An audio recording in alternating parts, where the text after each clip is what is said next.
Vegas, bet it all. Put it on the Bucs win, whoever they gon' play gon' fall. Don't say I ain't told y'all. Loose cannons gon' fold y'all. Yeah, the Heat be 9-3, but it gets real cold in the fall. That's when the season start. Bucs come in 40 hard. Win after win, ripping the division apart. Panthers, they pussycats. Falcons got bird flu. Take the Ravens and Dolphins and open up a zoo.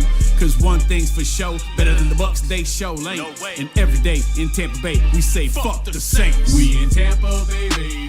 813 going crazy. Tampa, boy. This Bucs podcast be the greatest. Loose cannons blasting on them haters. And we in Tampa Bay, baby. Tell them where you from. 813 going crazy. Yeah. This Bucs podcast be the greatest. Loose cannons blasting on them haters.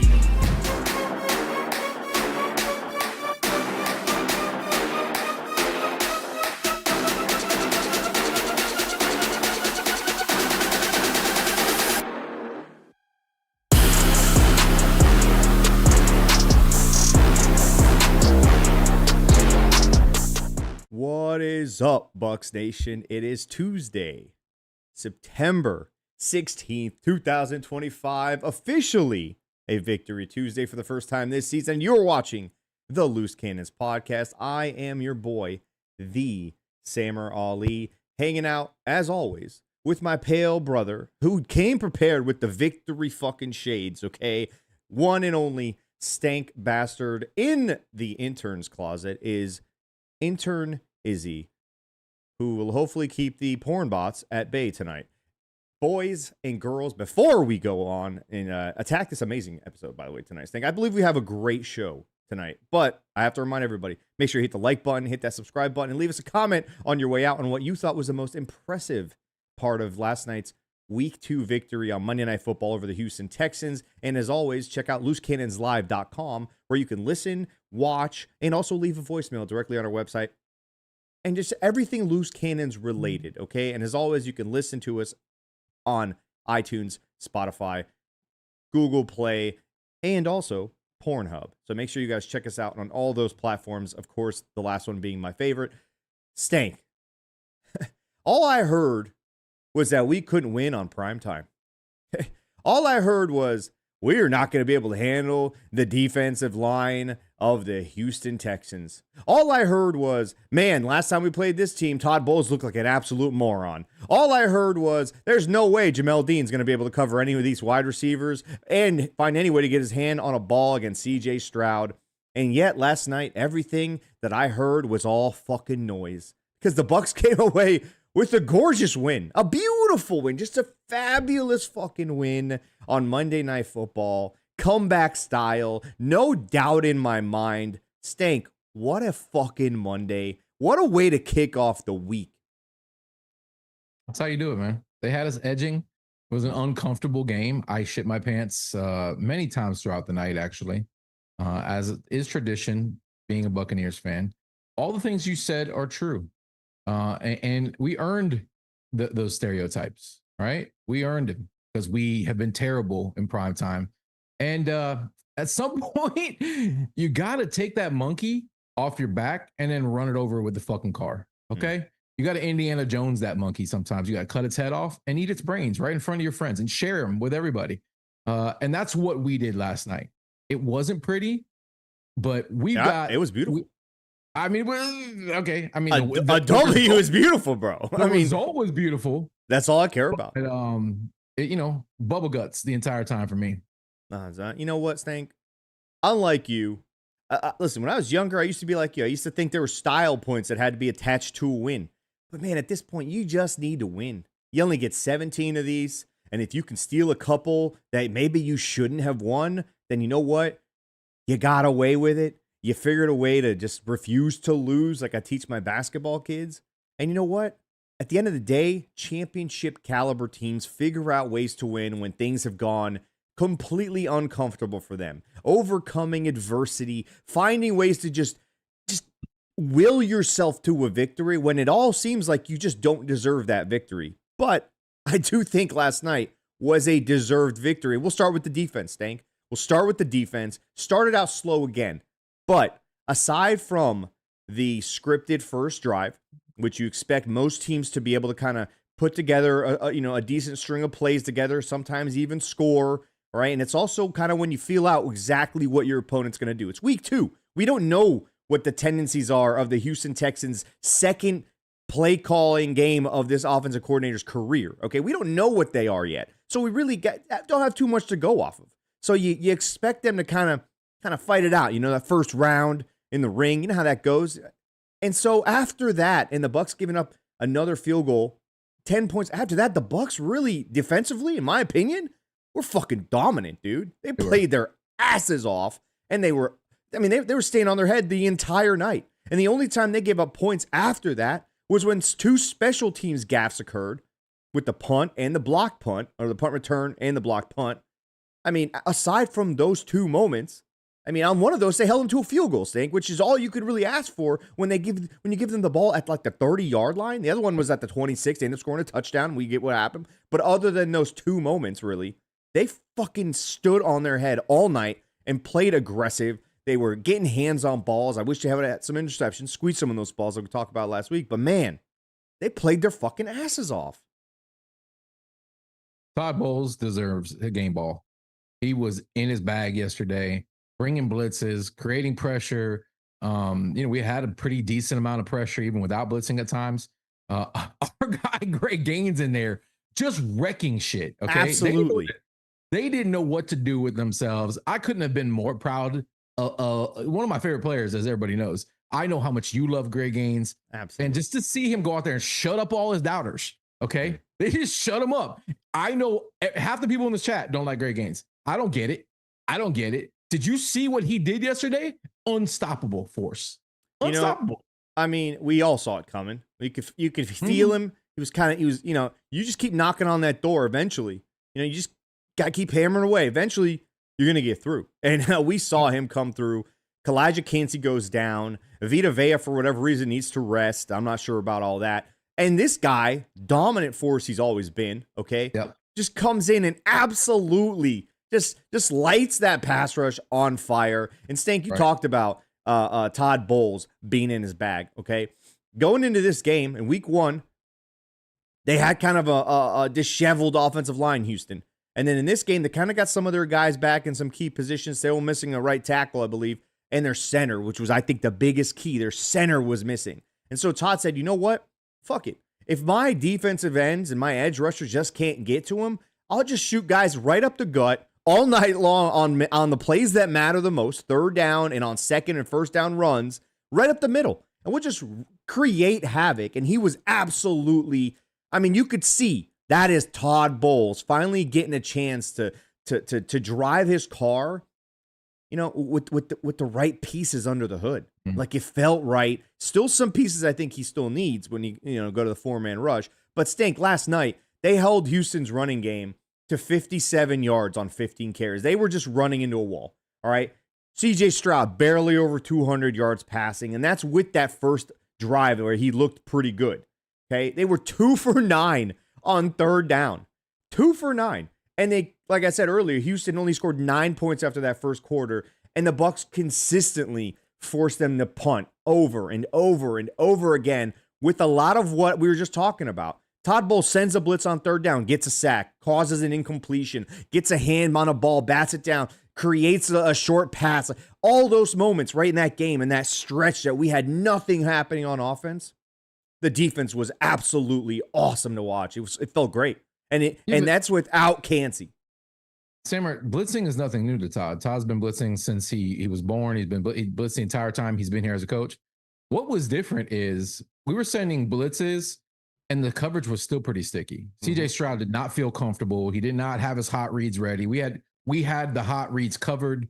They didn't give up what we normally see, which is, we bring pressure, our guys are backed off, they get the easy run and catch underneath and just rinse and fucking repeat. It was a bit different this time, which was good to see because we weren't getting consistent pressure before and he had to manufacture it. And guess what, guys? Buckle the fuck up. That's what it's going to have to be for the remainder of the year. Now we lost arguably our best pass rusher on this defense, which I know we'll get into soon here.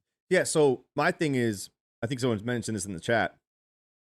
When CJ did have time, we were playing real tight coverage. Yeah. We even saw Benjamin Morrison out there. He looked good. Fuck that penalty call they gave on him. I don't even know what the fuck they called there. He barely even touched the guy. And they called it a defensive illegal touching, whatever the fuck they called it, 5-yard penalty, 10-yard penalty. It was a hazing penalty, I think. Yeah, maybe because he's a rookie. Get a fucking penalty. Yeah. But Jamel Dean played a good game.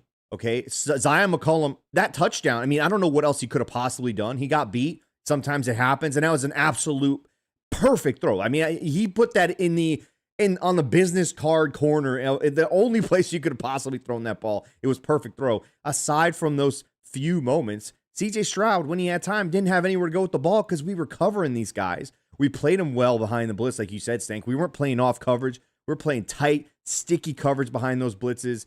And man, for me, it like Todd Bowles' blitzes worked on first down to stop that run, and he had a couple where they were just jetting through, causing 2nd down and 12, 2nd and 13, forcing teams to basically have to abandon that run on 2nd down, and he would blitz on 3rd down to get him off I mean, it was just beautifully orchestrated, man. It looked so damn good. Imagine what a lead could look like for a defense like this when they're able to just get off the field consistently when we have a guy like Tristan Wirfs back. We have Graham Barton back at center. So last night, though, Tyke Smith, what a fucking monster he was out there. Yep. Unreal. Tyke looked like that missing piece that Todd likes, that rover, that joker. He was everywhere all over the field. And let's go back to Zion a little bit, because you saw a mixed response to how he played out there. Nico Collins is pretty fucking good. Let's start there, okay? Derek Stingley had his hands full with Mike Evans. That's what happens when you have good on good. Sometimes one guy's going to win. Sometimes the other guy's going to win. It wasn't like it was egregious. He's just a hard guy to cover. But ultimately, he did his fucking job. They made CJ uncomfortable in the pocket very early on. He wasn't sharp. He wasn't accurate. And coverage had a lot to do with that. He was questioning where to go with the ball. And that's just what you love to see. I mean, this game, this team was carried on the back of its defense yesterday. But, we saw the magical moment towards the end, which we're going to talk about, but the defense absolutely earned this victory. Stank, go to Nico Collins. After he got that touchdown, he had 6 targets the rest of the game, 2 catches, 18 yards. I mean, and that's not with Zion following him. There were moments where I saw Jamel Dean on him. There were moments, by the way, more snaps, where Benjamin Morrison, the rookie, was covering him. Yeah. And they were keeping those targets from becoming completions, man. Like at the end of the day, you're gonna, like you said, you're gonna lose some, you're gonna win some. There's good receivers in the league. They all get paid. Sometimes you're gonna give up a completion or a touchdown. But the Bucs last night, man, on defense, it was just, I came away from that game. I said, man, if that's the defense that we're gonna come in with every single week, we have a shot no matter what is happening on. We played a terrible game on offense, in my opinion, and it wasn't because we didn't execute from ourselves. We really couldn't overcome losing guys, right?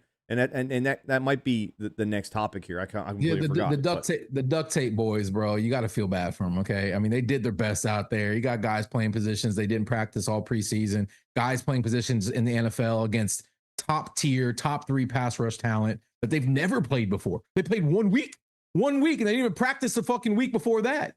So I mean, no, they did practice the week before that, but yeah. I'm saying they only practiced the week before that. Okay, so we can get overly critical, but it's pretty clear to see why we're struggling, why this offense doesn't look anything or doesn't resemble last year's high flying 31 points a game type offense. And we're not going to see that until we get healthier. It's just going to be struggle bus, and Baker's going to be having to carry the load with his feet.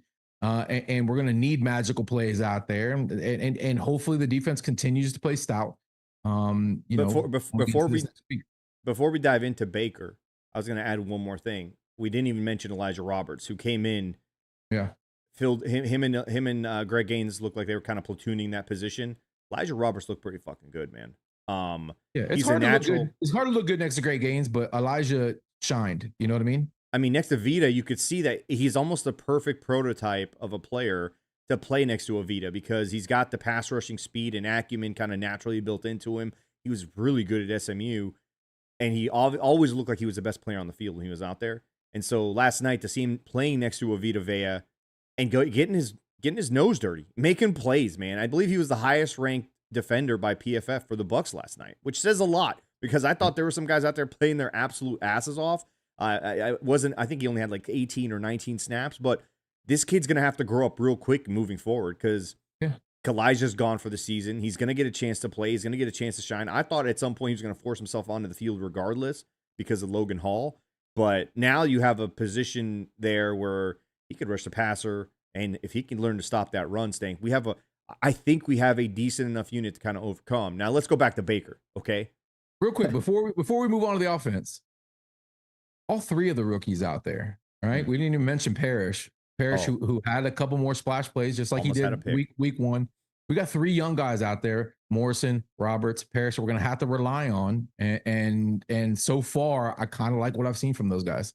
Yeah, I mean, I mentioned Morrison, you mentioned Parrish, we talked about Elijah. I mean, if those three rookies make some sort of impact on this team defensively, man, I mean, that's ridiculous. Jacob Parrish almost had himself a pick last night. I think he mistimed the jump, and he still would have almost gotten that pick that still looked like a high throw. Whether that was CJ on purpose or CJ on accident, that was right there, man. So Baker time. Yeah, okay? And listen, Sammer, you don't want to come into the paint with Robert Parrish, bro. You don't. Everybody knows you better stay on the outside, all right? Unless you want to get fucking swatted, all right? That guy loves hands-on ball. So I'm very impressed. You know what? Speaking of how, when you saw Benjamin Morrison on the field last night, did you not see Donnie Abraham? I mean, not just because of the number, but like he was built like him. He's wearing the socks the same way. He didn't have the heavier padding that you see on the legs of the players nowadays. He looked just like Donnie Abraham, dude. It was unbelievable. Yeah. You know, he's a young snow cone right now, right? He's not Iceman yet, but you can see just the aura he carries. He's a little frosty. He's a little frosty. To bring in the young crowd, the aura that he was walking around, like you could see the glow out there, like the Last Dragon. I think, you know, he's excited. He's chomping at the bit to be out there, and we all like to see a little less Jamel Dean from time to time. So it's a win-win for everybody. But yes, good showing. Way to get your feet wet out there, rookie. And none of them were a glaring issue out there, man. Like they didn't miss a beat. The defense stayed solid, even with three young Bucs out there doing their jobs, man. No, listen, before we got that last possession, you tweeted out, get ready for some Baker magic, right? And in years past, when we got the ball at the end of a game, Stank, there was nothing but panic. We didn't know what Jameis was going to do. We didn't know what Mike Glennon was going to do. We didn't know what Jeff Garcia, Chris Sims, the list goes fucking on and on. Okay, until Tom Brady arrived, where you're like, all right, Tom Brady just figures it out every single time. Baker has the exact same moxie, the same kind of fucking magic, dude. He got that ball. And Stank, last night, aside from the comeback drive, okay, 80 yards and I believe 8 plays and a touchdown to win the game, exquisite use of timeouts and not using timeouts, bleeding the clock perfectly to make sure your opponent didn't have a single second left to even answer your score. Aside from that magical drive, what Baker did without Tristan Wirfs, and then the second touchdown drive, by the way, did not have Luke Gedeke on there outside of the first few plays. Okay, so now you don't have Luke Gedeke. You got Heck, who is just a turnstile out there at this point. He's barely getting a hand on these guys. You got Graham Barton, who's not playing center, he's playing left fucking tackle. Okay, you got a guy named Michael Jordan, who's basically a practice squad guy that gets elevated every single fucking week now. And you got Ben Bernison playing center, and he's an aging vet, in my opinion. He still was able to carry this team on his back. Time and time again, he took some sacks. He took a lot of fucking hits last night, man, for this team. And Stank, after I watched that, it like the numbers aren't glaring. They're not amazing. He did his job. He fucking earned the right to be in that conversation for MVP.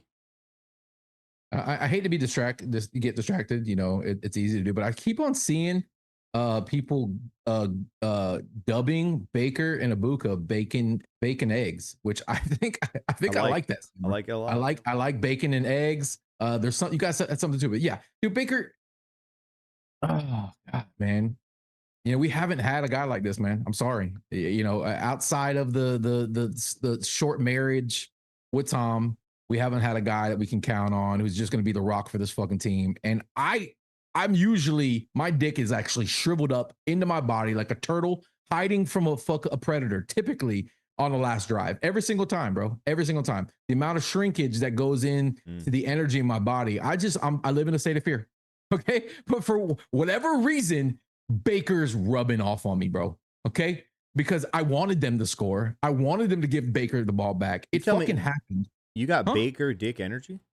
Dude, I don't know what it is right now, bro. He's, like I said, he's giving me confidence I have never had. I was born in 1976. Hold on. Are you performing better in the bedroom because of Baker? Dude, he's giving you confidence you've never had. You sound like one of those testosterone commercials. I didn't want to bring this is a family program, all right? But listen, man, I'll be 50 next year, you know, and you know, me and my wife are sitting in tubs next to each other, and there's just been some energy missing, okay? Over the years, you know, we've tried everything. I've gone to therapy. I've tried all the pills, every color, blue, green, yellow, red, brown. But nothing's ever worked for me. And all of a sudden, dude, it's like I'm fucking 17 years old again. 18, all right? It's legal. I'm legal. I'm illegally just rock fucking hard. When things are stressful, right? When it's time to perform, I'm there. I'm ready. And there's really only one variable in my life that's changed over the last, I don't know, you know, fucking almost two and a half years. And you know, man, I'm not gonna give him all the credit, but it's worth discussing. Is anybody else out there? Bry says he says he's also taking Bake Agra, he calls it. I mean, Bake Agra. I mean, my gosh. Yeah. Listen, to see what he's able to just pull out of his ass every single week, seemingly on the most important of downs, in the most important of drives, in the moments that most guys, no matter how good they are, you see tons of great players who just can't cut it when the moment is absolutely necessary. Baker just fucking flops it out like, let's fucking go. I mean, that play where he rumbled for a first down earlier in the game and he gets tripped up and he looks like he's injured. I'm thinking, oh, fuck, dude. Oh, fuck. Like, it looks like an ankle. He's grabbing it. He looks like he's in pain. And then fucking CJ Gardner-Johnson's dumbass walks over there and just says one word, and it's immediately the elixir to whatever injury Baker was suffering from. He pops right the fuck up and says, oh, shit, I forgot I was Baker fucking Mayfield. He starts talking his shit. He's talking his shit. Too, bro. Hey, I ain't gonna lie. I mean, dude, we were tented. I mean, I was like, what the fuck did I just witness? This guy was about to be carted off the field. Dude comes over, chatters over here, bam, ready to fucking go. Unbelievable. I mean, it reminds me of when you get extremely turned on extremely quickly when your wife belittles you in front of me at time when I'm at your house. And I just remember, right? Yeah. And you're just boom, ready to roll, right? That's what happened last night. But dude, in all seriousness, that often happens. Like CJ Gardner-Johnson, she's in my face and she's like talking shit. Boom. And there's nothing that gets me. I'm back up, bro. I'm in the game. I'm ready to fucking perform. I'm ready to fucking blow her back out. Just like Baker blew the Texans back out last night on national television. He performed that in front of the country, in front of the world. Went out there, okay, flipping all over the place. Just running around, fumbling sometimes, doesn't matter, okay? He never doubts himself. And you know what? I don't really doubt myself anymore either, man. Stank, I mean... I have Baker dick energy. The BDE is real. The BDE. Listen, the big moments are never too big for Baker. Going back to college, even moments at Cleveland, and to like see him go through the tumultuous moments of his career when he went to Carolina, then he goes to the Rams, and then he comes to us, and everyone's like, fuck this guy. Jason's making a mistake. And the dude just rises to the occasion time and time again. That fourth down scramble, okay?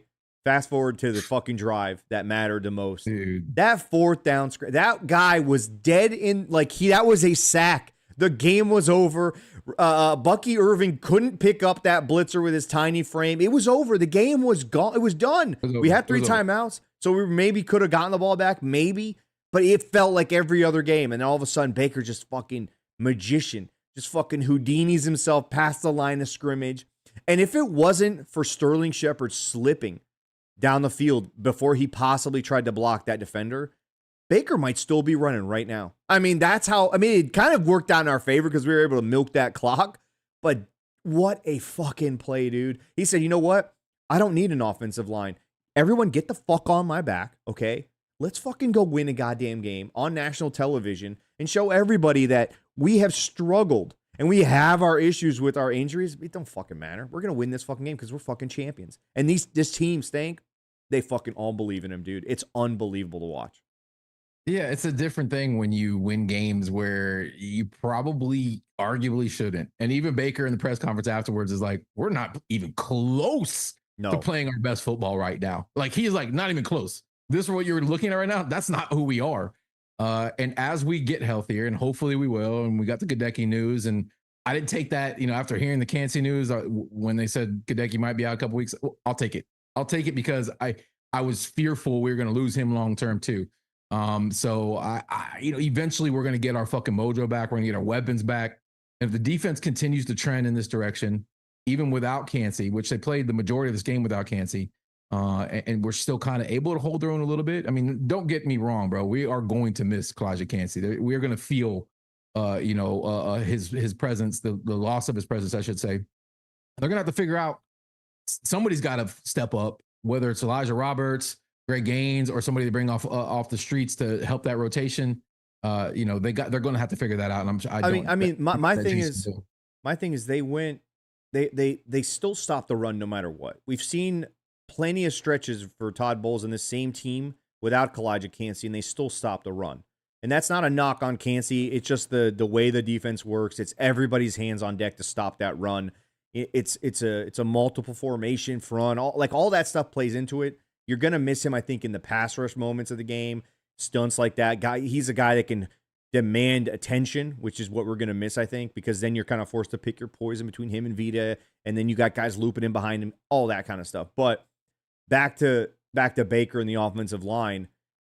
Dude, I think the Luke Gedeke thing, I think, is more like we've kind of rushed him a couple of weeks now to get back on the field. Let's just let him take his time so we get him long-term, and let's not even risk anymore. I think that's what it is, and I think that's a sign as well. Tristan is coming back this week. He'll be good to go. At least we can shift everybody back to their spots and just see if we can give Heck some help. What's crazy to me is they kind of just left him out there. There were so many times where they just left him out there. Struggled with Will Anderson. Most tackles struggle. Most great tackles will struggle. Right. So, we'll see what this guy ultimately is. He looked like he was having fun out there. I will say that. Yeah, it wasn't pretty at times. And Baker back there at times running for his fucking life. But just go back to the second drive where they scored with the Emeka touchdown. Okay. Yeah. They ran the ball behind Heck multiple times. They had him pulling on a couple of those. He was out in space for that Emeka screen pass that ultimately turns into a touchdown. And he didn't get away with a trip. The guy was already fucking falling. Okay. Just happens. Bad luck. Sorry, guys. Speaking of the run game. But before I just wanted to make this one point about Heck. Okay. A young offensive lineman who struggles against the pass, those guys all still at the NFL level know how to run block. They know how to just go forward and push. And that's usually how you get guys kind of confident on that line. And I love that they said, you know what? Heck's in the game. Fuck it. Just run the fucking ball behind him. And then they made him have to take his snaps and take his lumps one-on-one. You know what? I didn't hate it. I love the fact that Luke Gedeke didn't even practice all week, and Heck got all those reps. Imagine if he hadn't gotten those reps. Yeah. It would have been a much different scenario, I think. But it worked out, and Baker looked like a fucking dog as always. Just fucking... But he thrives. He thrives in the chaos, man. I think does. Baker really fucking likes this. Everybody's doubting us. Everybody knows we got the duct tape boys up front. Baker even knows that. But somehow, they seem to step up and at least keep us in the ball game. And had we stuck with the run a little bit more, I know, because we were so successful. And I get it, Grizzard wants to kind of mix it up, but man, why the fuck did you stop feeding Rachaad, especially on that drive in the third quarter where they couldn't stop him? No, they just couldn't stop Rachaad. I know you spoke to him after the game. Super happy for him. Obviously, people have lost their belief in the kid for no reason, by the way, to no fault of his own. Bucky's out there doing his thing, and Rachaad's still fucking Rachaad White, bro. Rachaad can still carry the load. Rachaad's still a problem. He's a weapon. He's a force in the blocking game. And we haven't even utilized him in the passing game because he's got to stay back there and protect Baker. But he can do it all. And this game was good for his confidence. On top of everything else. And Bucky still shined, by the way. I mean, he plays really well on turf. He's had really good games, Rachaad, in Atlanta. He played really well in that last matchup against Houston. I mean, for him, imagine how key he's come in and how clutch he's been with this struggling offensive line, Stank.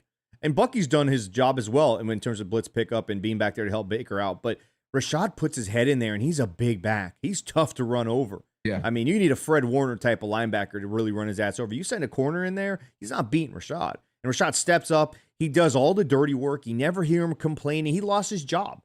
Ultimately, he lost his job. We haven't heard a fucking peep out of him in terms of, I want to give me the fuck out. Like, none of this has happened. And he comes in last night, and if it wasn't for him diving on that fumble, okay, and taking that shot to the ribs, and I thought he wasn't coming back, he trots right back on there. A few plays later, he's on the field. And I agree 100% with you, Stank. If, like, the moment our running game was chunking, getting 6, 7, 8, 9, 10 yards a pop, and then we'd get a 1 yard or maybe a gain or a 1 yard loss, it seemed like Grizz would give up and start taking shots to the end zone. He wasted 2 downs, in my opinion, after he gave up that. It went to a 1 yard gain or a shot. You give him the ball again. Here's the thing. I love Bucky, but there's defensive fronts that you got to wear down sometimes. And you got a big bruising type of back in Rachaad who's tougher to tackle. Like, you're gonna feel that hit the next day when you tackle Rachaad versus a guy like Bucky who bounces off you.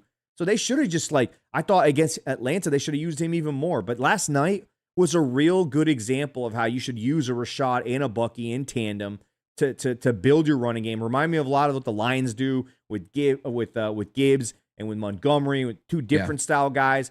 But you can see already that Grizz understands better than Liam, in my opinion, what types of runs work well with Rachaad, his style of running, his style of carrying the ball. And man, last night, Stank, they ran the ball when they needed to, surprisingly enough, with that offensive line in front of them. And it came in clutch because it kept us in third and short most of the night, and it allowed us to be at that 50% conversion rate on third down, which is, again, right now, best in the NFL. So I have, the stat on the screen. Bucky, 71 yards, 17 carries. Rachaad, 65 yards on 10 carries. All right, that's 4.2 and 6.5 yards a pop, Stank. And again, like I said, they helped stay in third and short, and they did it all with that offensive line in shambles, in my opinion. So run game came in clutch on the road when you absolutely needed it.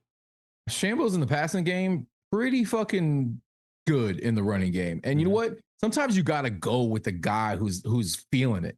And Rachaad was clearly feeling it last night. Me and you and Latte had a pod before the pod earlier today, just talking about how quick Rachaad was hitting the hole and how Bucky was kind of the one back there, scatting around looking for, to follow blocks and things like that. And Rachaad was just banging it.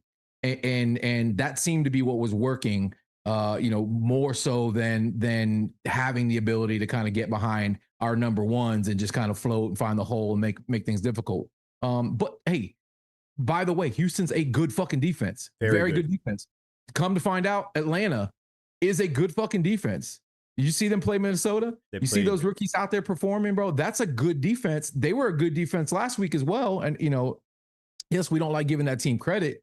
But for us to kind of able to hold our own and still hold up and not, get Baker fucking killed back there and still be able to run the ball, from time to time. That's, at least I have hope in that. I think we'll be able to carry that through these lean times until we start getting healthy up front. Yeah, man, not only that, Stank, it looked like Bucky played better after Rachaad took these fucking guys out and pounded on him a little bit, right?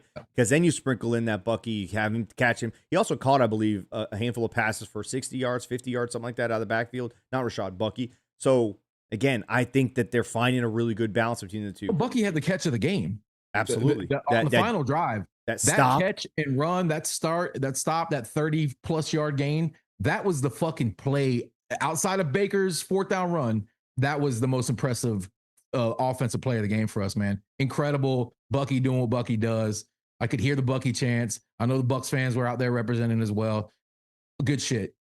I mean, I just to finally understand how to balance these guys, what you have, and leaning on it. I think they should lean on it even more against the Jets. You're at home, fucking just it's gonna be fun, man.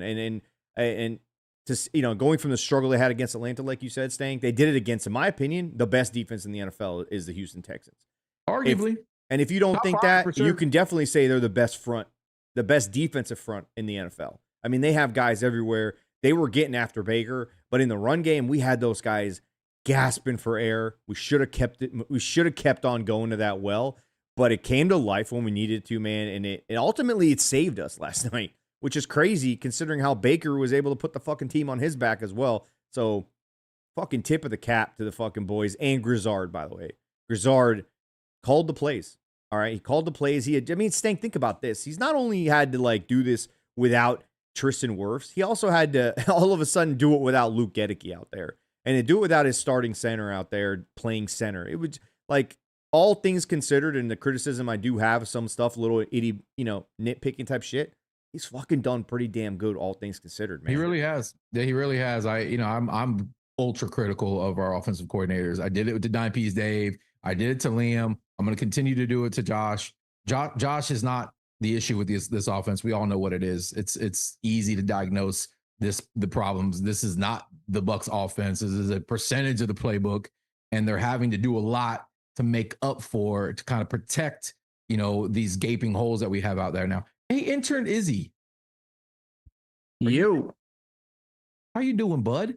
What's going on? How are you feeling about the game? Sammer never throws it to you just to talk to you about the game, and I feel bad for you sometimes. So what did you think of the performance yesterday by this offense?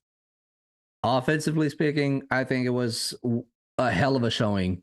I mean, this was a patchwork offensive line that we saw for the second week in a row. And Houston's front four, they are one of the toughest fronts that we'll see. And they held their own for the most part. Bucky, Rachaad, best duo in the league by far when it comes to running the ball. Baker is a stud, hands down a stud. Are you reading notes? Hold on. Are you reading notes? No. I think he is. That looked like he was reading notes, right? I thought No. he had cue cards in front of him. Yeah, he kept going like this. Kept going like this. I saw him taking his notes. Baker. I don't have Baker notes. is a stud. Yeah. Hey, Izzy, you watch CJ Stroud a lot. Right? Obviously, you're an Ohio State fan. Yeah. You saw what he did to us last time we went up against him, 480 yards and 5 touchdowns. Crazy. Yep. What did you think of the game plan going against him yesterday? Perfect game plan. Basically take away his reads, get pressure on him, and pretty much just make him do things that he wasn't comfortable doing. One thing about him in Ohio State that he didn't really do a lot of was scramble. He wasn't much of a runner. He was more of a pocket passer, even though he can run. We made him, move around, get outside the pocket, make him try to adjust and make things happen on the, improvise in a way. In a couple of plays, it did kind of hurt us, but for the most part, he wasn't able to improvise the way that you would think he should. And it showed. I mean, the way that the Buccaneers were able to pretty much simulate pressure, get around the edge. I mean, Levante and Roberts coming up the middle off that third sack. That was just the epitome of like what this defense was able to do. Granted, we didn't have Kalijah Cansey on the line as well, but just getting that type of pressure and really putting the clamps on CJ and not allowing him to get to his second read or his third read, not even allowing him to get the ball off to Nico Collins at times, to limit that type of production when we know what CJ is capable of doing, speaks volumes of what this defense is capable of doing and more. So why do you look like you're underneath the brightest fluorescent light known to Walmart? He's got to read, bro. You got to. He's got to read. Lights. When you're reading, bro, you need good lighting. I know that because I can't really see good anymore. But you did bring up a good point. Pressure up the middle. Every quarterback's kryptonite. He looked uncomfortable. He missed some throws. He had some. There was not even that. Not just that, Stank. They listen. He had times on some first downs. He had time on some second downs. But on those third downs, Todd understood to just make him rush his process as much and as often as possible on the downs that counted the most. And they were 2 for 9 on third down. The Bucs were at 50% the entire night. It was a key part of them going down I think the first 2 drives, they didn't miss a third down. I mean, they may have missed one and they went for the fourth down and got it. So to get in Stroud's face when it matters the most and just rush him, just rush a quarterback. You don't necessarily have to get a sack every time. You just rush him and make him make that decision. That's where it all, it starts up front. And we just fucking made it work, man. And then we kind of touched a little bit on these two guys, but this is kind of the topic we got to talk about, Stank. I mean, more injuries, man. Kalijah Cansey, pectoral tear. So therefore, he is done for the season. That requires surgery. I hate to compare the kid to a Gerald McCoy because I don't think he's a Gerald McCoy. But the history with the injuries reminds me a lot of the very beginning of Gerald's career. Yeah, I believe he had the calf twice, maybe once, and then he had the bicep. He had the pecs one time. And again, it reminds me of this. Like once we finally get him, something happens again. And you know, people were saying a lot of the get him off the fucking team. He's a fucking injury waiting to happen every single year about McCoy. And he still ended up playing a very long career here for Tampa. No, he had a getting another productive contract, career. and he was still productive. As much as I like to hate, he was still productive. I just don't think he was great. He was productive. Listen, So, if you don't write Cansey off, is all I was trying to say. Yeah, please. If that's something you're thinking about, shut the fuck up. You know, the kid is talented. Injuries happen. He's got to stay healthy though. He's got to stay on the field. Otherwise, he will have that Brian Price career. Everybody remembers Brian Price, who was drafted with Gerald McCoy they were going to be this incredible, crazy tandem, and injuries kind of cut his career here in Tampa short. I think he kind of played a few years with the Bears, but was never what he should have been or could have been because of his injuries. So listen, man, it's unfortunate. Pec injury, something that you can come back from. It's not debilitating as far as career threatening. Maybe he's able to play in the playoffs ultimately, once we win this division early on, and maybe we can kind of coast and he can get healthy and he can be productive in the playoffs. But I wouldn't count on anything from that guy.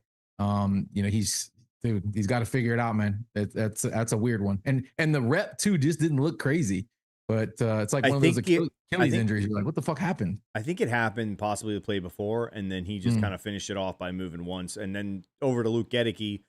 I think they maybe jumped the gun knowing they had to play him this week without Tristan. And I think now they're taking a step back and saying, you know what, let's just let him take a couple of weeks, see how it feels, and then get him back ultimately without having to rush him back and possibly make this a bigger issue than it is. Feet are important for offensive linemen, Stank. You know it. You know a lot about this. This is your wheelhouse. So I expect you to be there. Fingers, hands, elbows, whatever they need of you. Okay? Listen, I got my best feet on it. I mean, my best team on it right now. I've been in nonstop talks with the training staff. We're going to get him right ultimately, guys. I don't want anybody to worry about this being a long-term thing. Sometimes you hurt your feet. He's not been one of the guys out there barefoot before the games. I think that'll change ultimately. At least more consistently. Maybe he's been out there from time to time, but things happen out there. And we're going to get the guy right, ultimately. That's just not an injury I'm going to allow affect us long-term. Not going to happen. I do want to point out something I saw last night that made me feel real, real good, Stank. One, Dare Ogunbowale, if I'm saying that correctly, getting his ass absolutely fucking whooped. Yeah, bro. Okay? Getting his ass whooped by Tyke Smith, who I think knows a little bit of history. Okay? He wasn't here last time we played the Texans. He went back, he watched it, and he said, I need to get back on that motherfucker. You gotta get my licks back. Yep. Yeah. He embarrassed my team by kicking field goals and extra points against them as a third string running back. And he saw him and he said, I'm gonna run his ass over. I don't care what I gotta do, I'm gonna run his ass over. And he ran his ass over. Okay. It looked personal. It did. And you know what? Straight truck stick. It fucking was personal. And you know what? I'm gonna get some flowers to another guy that a lot of people hate on, who I've always been a fan of. Merriweather. I mean, two of the most important tackles last night came from that man on special teams. The Your fumble, friend. the blocked punt. Merriweather. Yeah, good friend, Merriweather. The blocked punt recovered, and who was there to make the tackle? That's right, number 26. Dependable number 26, okay?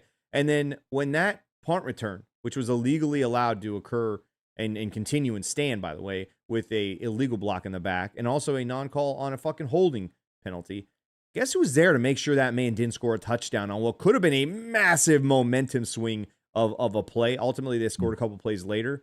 Who was it? Good old dependable number 26 yet again. Okay, two massive tackles, massive plays on special teams. Special teams sucked last night. Other than that, special teams suck. Okay, you brought up special teams and instantly my jaw tightened, bro. Like, what the fuck is wrong with the kickers, the punters? The fucking return units were terrible. Coverage units were terrible. They should have all had to walk home. I really wish that they were still walking down I-10 right now. Maybe they beat somewhere in I hope they get lost. Near New Orleans right now. I hope they get lost. They didn't deserve to fly back with the team. No. The kicker didn't deserve it, but Dick's on balls. Give him credit. Give him. That was one. This is why I don't get you guys in the kicker fan base. Fuck kickers. I don't care if they're leading the league. I don't care if they're one of the best statistical leaders. You don't ever pat a kicker on the back. Listen, ever. The Colts got it right. Their punter hasn't even attempted a punt yet, and they played 2 whole games. Okay? That should be the mindset moving forward. I agree. We are not going to let kickers. They don't deserve to be on the field. Kicker outside of kickoffs, I don't want to see those 2 guys on the fucking field. I love Dixon's name, okay? I love it. I like that he was rocking the 96 in the preseason. But you know what? Get him Dix off my fucking field, okay? That's it. I don't want him on there. And Mick Fuckface, I've tweeted Mick Fuckface 2 times this season in 2 weeks. Yikes. That is way more times than I've ever wanted to fucking say Mick Fuckface, okay? Get your ass to a fucking McDonald's where you fucking belong, okay? And off my fucking I don't want you my fucking McFlurry. Yeah, bitch. go McFlip a fucking McRib, motherfucker, because you need to stop McKicking misses. All right, enough is enough, man. Enough is enough. Todd Bowles, you've been doing great this year. Honestly, you got this little fairy who tells you when to call timeouts. You got another fairy who tells you when to not call timeouts. You got a guy telling you when you're supposed to go for 4th down. It's been fucking beautiful. Well, when we need the Sammer fairy right here, all right, Sammer devil with some horns, whispering in your ear, don't fucking kick it. Don't fucking punt it. Fuck McKicker. All right, no more. Just go for every 4th down. Just go for every 4th down. I feel like they're too comfortable in this locker room. There needs to be somebody out there who needs to be bullying them. Someone's blowing smoke up their asses. I see the and I don't Buccaneers like it. media staff interviewing him, and he's cutting it up and making jokes. Rainbows and fucking sunshine and shit. You almost lost the fucking game last week, missing a field goal and an extra point. Motherfucker. And you almost cost us this game. So shut the fuck up. And I just don't want to see you anymore. I don't want to talk about you anymore. Figure it out, okay? I'd rather not talk about you because you just did your job. Well, what did you do? You kicked the ball. Good job. Yeah, I mean, last year, all we did was tell everybody this guy fucking sucks, and he still did his job, all right? Let's go back to those good old days, right? And you know what? Everyone's like, what did the punter do? What did the punter do? Listen, I think Dixon's a great fucking punter. But you know what? When you're out there acting like there's nobody rushing you, like you got all fucking day to punt the ball, you all fucking nonchalant. Yeah, I'm the greatest punter in the NFL. What are they going to do? Block it? Get out of here. Yeah, dude, it's just back there. What are you doing out there? He's just back there elevator music, bro. What is he doing? He's got Sade in his earpiece, and he's just exactly. This motherfucker just taking his sweet ass time because his name is Dixon. He thinks he can just walk around and swing it. Hey, guess what? You can't. Okay, Dick's off, as you said, Sammer. Get your Dick's off my field. Yeah. Because I don't want to see it anymore. I mean, he's out there acting like he's in a fucking Mentos commercial. Yeah. Do do do do do do do do. Unless you're like no problem. No worries. Sammer, unless you're a Grammatica child, sibling, something like that, I just don't want to talk about you, okay? And by the way, when is that Grammatica gonna hatch? Can we take him now? I'd rather have him. Huh? That dude's little. The one from USF? That dude's little. Bring him. I think he's a sophomore right now. I think all you gotta do is give him an NIL deal, and he could just come punt as like a thank you, keep it moving type scenario. I think we should do it. But you know what? I don't think we should let Joe Bucs fans in the chat. Figure that out, Joe Bucs fan. Make that happen some way. Yeah, go get the time. Yeah, go get the little Velociraptor Grammatica. Okay. He's thank you for your $3, Joe Bucs fan, and the fisting emoji. Appreciate that. Appreciate that. Totally forgot about that. Our intern not telling us there.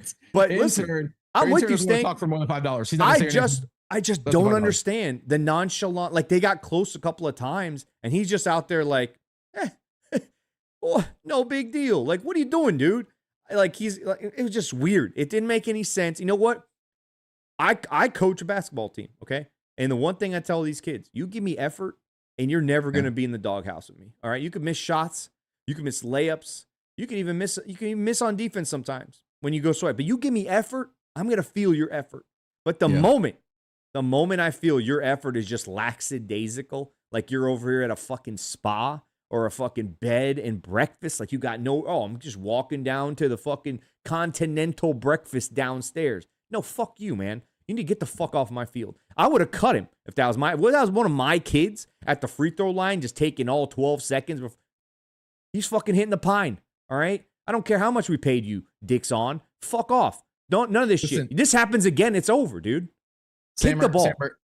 Mr. Malk said enough kicker talk, and I agree. All right, we just gave them way too much time. Way too much. That's it. That's all they get for the rest of the season. I don't care how many game-winning nothings they do. Yeah, one kicker segment. That was it. It was their fault. We had to waste it on the negative, right? We could have been celebrating a game-winning kick in week 7 or some shit, but we're not because you guys made us fucking talk about it. So here we are. No more. I feel like this is a talk you have, like, you know, one of your kids does something good, but you're over there because your other kid's a fucking asshole, right? And you just ruined it for everybody. Okay. No ice cream. No snow cones for anybody now. My blood pressure's up. I'm feeling a little itchy, a little sweaty, almost like I felt when I was like, Todd, are you going to call a timeout, bro? Are you going to call a timeout? And you know what? They did it right. He didn't listen to my energy. No. He's just decided to take those 2 timeouts home with them because he knew what the fuck he was doing. Stank, that was, listen. A lot of people hate on Todd Bowles, game management, time clock stuff, all that stuff in the past. Old school coaches struggle with it. Okay. But come on, man. Last night, it was beautifully done. They didn't need to rush. When they got that ball across with Bucky and Baker's plays, right? Then they get the ball, that completion of Mike Evans. You're like, okay, we got a lot of time. Let's take our time. And not only take our time, but the confidence to know that you were just going to run the ball into that end zone no matter what. And you know what? We still had a timeout. Even if he didn't get in the end zone, they were going to run that ball one more fucking time. It was not going to matter. That is such a breath of fresh air, dude. Unbelievable. It is a fresh breath air. You're right. Fresh breath air. You know what? And you know what? Give Todd Bowles his flowers, right? Maybe he is using that ferry. It's all good, dude. To accept that you are not good at something is a leadership quality, right? I'm not good at this. I'm gonna delegate that, and then I'm gonna have somebody who knows a little bit more than me tell me what I'm not good at. That's fine. But man, they managed that clock at the end perfectly. I was thinking when he got that Mike Evans catch, I'm like, oh shit, dude, we're about to give these fuckers a chance at the end of this game if we score too quickly. I wasn't even worried that we weren't gonna score. I was worried that they were gonna get the ball back. And Todd said, no. We're gonna score with 6 fucking seconds left. Okay. And now we could have scored with 5 if I wanted it my way. And listen, he deserves credit, man. Sometimes, sometimes you score too quickly, bro. You know, it's a thing. It happens. All right. You know, there's no need to apologize. Sometimes it can lead to, all kinds of, fans being unsatisfied afterwards. This was perfect, bro. All right. The foreplay, the tension, right? And then the touchdown. And listen, Houston, they were lathered up. They just let it happen. They couldn't even stop themselves. Rachaad, grazed into the end zone, checked his watch. It's like it's time for me to go home and take a shower and put my kids to bed because we got this W. So fuck off, Houston. It was a beautiful thing. I gotta ask you a question. I didn't watch post-game press conference, right? Did Todd Bowles say that they allowed Nick Chubb to score on that drive? No. Okay. Yeah, I'm glad you brought that up. Okay. Nobody's publicly said it. And it was the first thing I tweeted after the game because I don't know, it just felt like it in the moment. Like Antoine's just like, oh, hey, see you, Nick Chubb. And fucking Vita's getting pushed back. And I'm like, what? This is something. It didn't look like a regular run defense. Smell right here, right? And yes, it fucking got 1.5 million fucking views, and everybody's calling me an idiot. And everybody's like, why would you do it? You have three timeouts. It really, none of it made sense, I guess. But it kind of felt like it happened. Sense. And then right before the pod, I saw a Pat McAfee clip and they're talking about it. And old BA's over in the corner. And they're like, kind of felt like they just kind of halfway did. And BA's like, yeah, it kind of did. And we already know who BA texting during and after the game. So nobody needs to say it. Nobody's ever going to say it. Low-key genius. I mean, unbelievable coaching acumen, right? Yeah, but they said it. And you know what? Since we have credentialed media, I saw Rock in the chat, Joe Bucs fan. Why don't you guys Stank, think about this, ask man. Ask the question. To let them score. Imagine the confidence you have in Baker Mayfield. To be able to say, hey, just fucking let him score. What are they going to fucking do? Stop Baker? No, I mean, against the #1 defense in the NFL, against a pass rush that was absolutely kicking Graham Barton's ass, kicking Charlie Heck's ass all night long. Michael Jordan didn't know what sport he was fucking playing last night, okay? He didn't know if he was covering fucking Lambert or fucking blocking for an offensive line. He had no idea what was going on out there. Okay. He thought he was playing the fucking bad boys of the Detroit Pistons. All right. And to all that to be like, hey, just fucking let him score. They're still not going to stop us. I mean, the fucking cojones, man. I mean, that is unreal. You know what's crazy? O-line, it definitely looked a little chaotic at times. There were times where Baker had an absolutely fucking clean pocket too. And like I said, the holes that Rachaad was running through, they did their job when they had to. And Baker just said, you know what?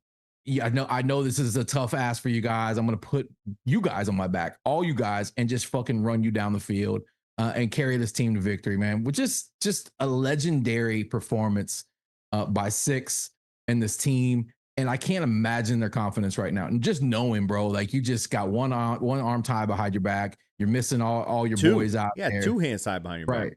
Right. And you still go out there and you get a tough victory on the road against a good team, by the way. And you will see, down the road. I don't think Houston's going to continue to struggle, man. They're going to figure it out. They're going to win that division ultimately. Yeah, most likely. Whether it's like a terrible division type scenario or not. King Cook 11 plays for 80. That's letting nuts hang, man. Salute to our offense, would not be denied. Yeah. Again, I don't remember a time outside of the Tom Brady 2020 and 2021 where this offense looked like they just knew that they would just figure it out, that they could just go out there and score when they absolutely needed to. The confidence they have in themselves, their coachings, and ultimately their leader. I mean, the Tampa Bay Baker. Okay, that's what we're calling him now. He's absolutely a buck. I mean, it's unbelievable, Stank, to see that, man. It's great, man. The confidence that they exude and what they get from a game like this moving forward, when it gets really tough in the playoffs, and you have that refuse to lose type of mentality, that's fucking special, man. That's shit that carries you in the lean moments of a playoff game in the NFC Championship at Raymond James Stadium. We're going to close out the show, Stank, with our most impressive and our most disappointing. I believe we've already touched on most disappointing. We'll both agree on what that answer is, and we're not going to give them any more time. So we're not even going to cover most fucking disappointing because I think we spent too much fucking time on those assholes. Most impressive for you in week 2, Stank. Most impressive for me in week 2, man. God, there's just so many guys stepped up when they needed to, right? It's hard to focus on one guy and be like, man, you deserve the honor this week. Outside of Baker. And that would be the easiest low-hanging fruit to give it to that guy. So, you know what? God, man. I'm going to let you answer, and then I think I'm going to come back with a bit of a surprise. Most impressive in week 2, in my opinion, I have to say the run game. And when I say that, I'm talking about Grizzard. I'm talking about Rachaad. I'm talking about Bucky. And I'm talking about all 5 of those fucking hogs up front. Because when Charlie Heck came in the game, you could have panicked. And you could have gone crazy and run only to the left side. You could have done a lot of things that may have been over corrections, in my opinion. But to settle the game down, ultimately, when we needed to get our offense kind of on track and we had kind of been stymied after getting that 14-10 lead, what do? We leaned on the run game. We leaned on the run game, and it delivered. And Rachaad is at the top of that list only because of the hate the guy gets and the love that's apparently lost between the fans and him.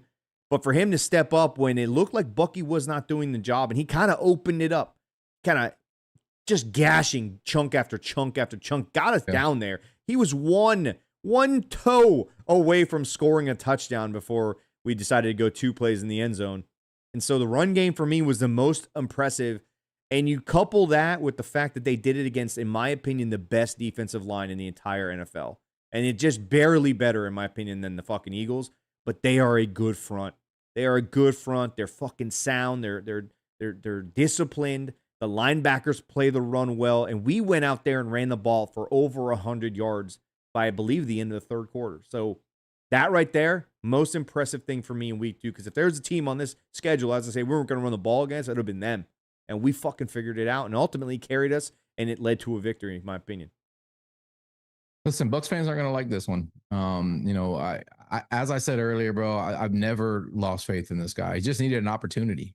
Okay, and times are tough, man. You lose, a guy who's being touted. I personally touted him as likely the most talented guy on this defense. Once he goes down and everybody's looking at each other, you're in the foxhole. Like, who's gonna step up? And Greg fucking Gaines says, I thought you'd never ask. Okay. He put a mushroom stamp right on CJ Stroud's forehead. And after that, CJ just never looked the same, and that's a guy that you might be able to build a defense around. Okay. So I'm going to give, my award to my friend, Greg Gaines, man, and a side note, Tyke Smith, another guy, tone setter out there, just out there doing the Lord's work, just putting it on people, doing everything, playing every position out there, linebacker, safety, rushing the passer, playing some corner, a do-it-all guy. Real big moment for him as well. So, yeah, Greg Gaines, Tyke Smith, both of you guys, hey, pat on the back, man. If you wanted to do most impressive for the first 2 weeks, I could easily argue for the entire defensive unit. Just if you were to really think about this, outside of the first quarter against Atlanta, and then an 8 and almost 9 minute drive in the third quarter to the Falcons, which was mostly aided by the referees, you could argue that out of 8 quarters, we played 6.5 very good quarters as a defense, which is a lot considering how many times we punted, how many times we've gone 3 and out, how the offense has struggled through those 8 quarters. The Bucs defense has really held its fucking own and kept us in the game. Too many years in the past, that would not have worked. And they held on. They've held on 2 weeks in a row now, Stank, while the offense figures their shit out. And it's just right there. You could feel the offense. I mean, those first 2 drives, Baker was unfucking touchable. He was on. He was locked in. He was dialed. It was amazing to watch. That's going to come when Tristan Wirfs is back, when Gedecke's back after that, and who knows when J-Mac, Chris Godwin. I mean, what are you going to do, man? It's just going to be – we haven't even touched fucking Cade Otton. Okay, he's got 1 catch on the entire season in 2 games without receivers out there. And you know what? Let's get a little tip of the cap to Sterling fucking Shepard, too, on top of that. So, yeah, I mean, the defense, in my opinion. A lot of unsung heroes out there. Naughty Miller, you can't leave Naughty Miller open. You know the chemistry that Baker and Naughty Doesn't have, drop right? him. Doesn't drop him. Picked up from where Trask and Miller left off, and Baker's like, I got you, Kyle. I also am going to throw to potentially wide receiver 2 on this team at some point. You just never know with that guy. So, and then Abuka played another good game, another solid game. I think he was also a bit banged up, stretched out at the end, almost made a miraculous catch. Another rookie just going out there and performing and putting pressure on the defense, man. There was a lot of good performances out there that nobody's really going to talk about. But statistically, it's not a fantasy fucking win for people, so they're not going to mention it. Hey, I think they're real close to getting some turnovers. I think that's the only thing that's really missing right now from the defense, and I think the pressure starting to get there. Hey, sometimes. Respect though, man. I thought you were going to come out and just shit all over Levante like you always do. But it was his 200th game, and I respect the fact that you're just going to allow him to take that. I mean, did have a nice sack out there, but I know how critical you are of Levante's game. Listen, when they showed that replay from the front angle and you could see his eyes, he knew that he had a touchdown, and so I think he looked down and kind of off and didn't secure that ball, and he was thinking 7, dude. And I really, when he caught it, I was thinking 7. I was thinking Derek Brooks down the sidelines, like that moment, it was right there. He'll get it back. And I've seen plenty of times where he's had that chance and he gets it back eventually during the season. So, hey, like you said, Levante David playing his 200th fucking game. Great game, in my opinion. I mean, legend. Absolute fucking legend. What a dog. Ultimately, the Texans did get the ball back again after that. So how much of it really played in the game, we will never know.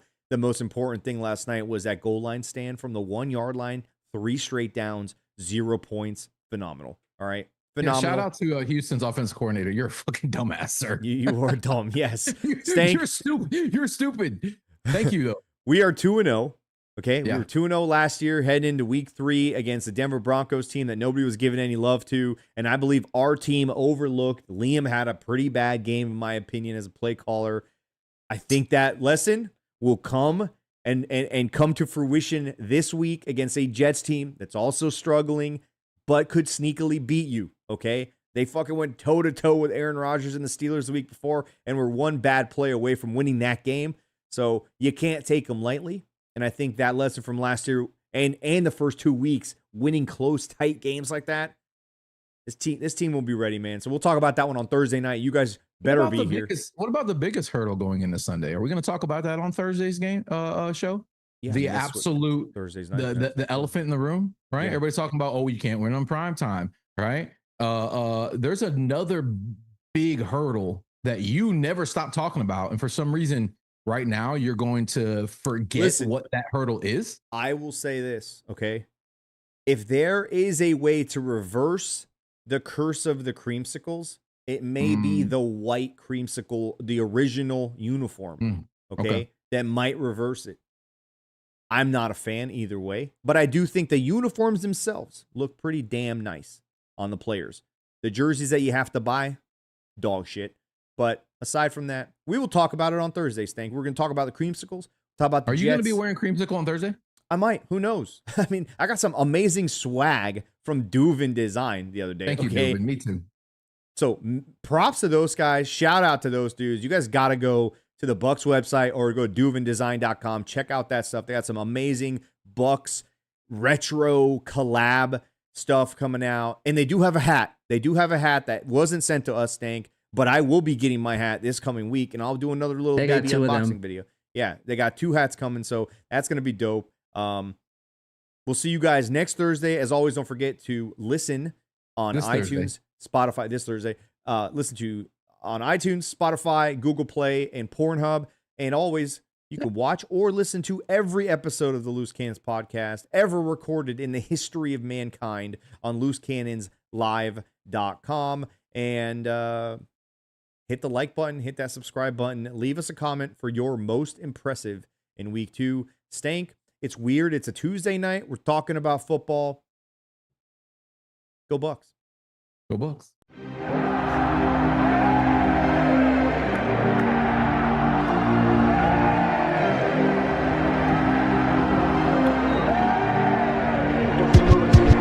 It's kickoff, set it off. Go to Vegas, bet it all. Put it on the Bucs win. Whoever they gon' play gon' fall. Don't say I ain't told y'all.